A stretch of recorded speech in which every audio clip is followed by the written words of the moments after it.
Bismillahirrahmanirrahim. Assalomu alaykum, hurmatli aka-ukalar, birodarlar. Bugungi keladigan mehmonlarimizga mana qo'y bo'ynini chopib, go'zal qilib bir qozon kebab qilishga qaror qildi. Go'shtlarni ko'ryapsizlar akalar. Jayrani mesni qo'ylar akalar bular. Boshlaymiz. Manzilimiz Sergeli tumani Qumarov mahallasida joylashgan Sardor choyxonasida kelaverasizlar. Operator, mana go'shtlarni bitta syomka qilib qo'ying.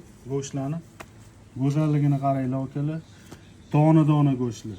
Go'sht tushunadigan odamlar bo'lsa, bittada ko'rsanglar bo'ladi. Akalar, qo'zi qo'chqori bo'yin go'shtlari bular. Qalay tushyapti?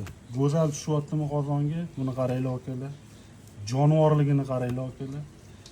Yog'siz go'shtlar mana akalar. Yog'siz, go'zal. Mana qilib chopib qozon kebablar qilib yuraveramiz akalar. Kelaverasizlar. Hammalarni Sardor choyxonasida kutib qolamiz. Tan joningiz sog' bo'lsin, umringiz uzoq bo'lsin. Kelaveringlar akalar.